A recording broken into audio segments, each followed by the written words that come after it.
Kryetari i Partisë Demokratike Shqiptare, Menduk Thaçi, vlerëson se Shqipëria, sikurse është shprehur ai, zyrtare dhe opozitare, janë faktori determinues i ardhmërisë së shqiptarëve të Maqedonisë. Para 3 ditëve kam qenë në Shqipëri, konkretisht në Jalë, me ftesë të kryetarit Parlamentit të Shqipërisë për një drejt pune.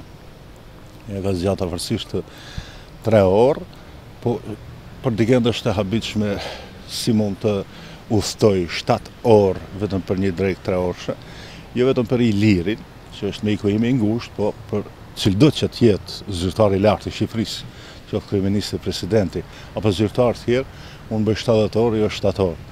Vazhdoj të konstatoj pa ndërpresë, Shqipëria zyrtare dhe Shqipëria opozitare janë faktori determinues i ardhmërisë së shqiptarëve të Maqedonisë.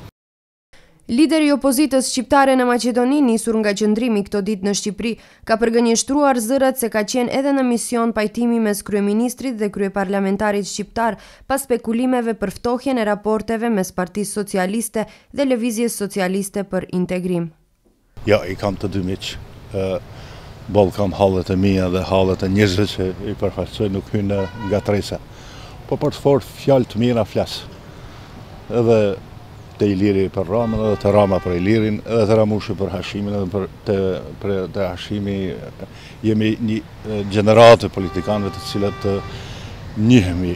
Stabiliteti i Shqipërisë na ndihmon të gjithëve shumë.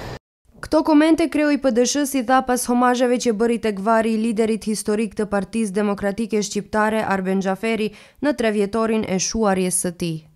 Sot isha të përkujtoj kryetarin ton, Arben Xhaferin, me mendje, me shpirt dhe me zemër, po mundohem pa ndërprej, kam shumë vështirësi që ta kultivoj rrugën e tij, po në asnjë sekond nuk kam pas dilema se rruga e tij është vetëm ja rrugë e cila do të nxjerrë për kësaj situate shqiptarët e Maqedonisë. Unë do të vazhdoj rrugës tij pavarësisht prej vështirësive.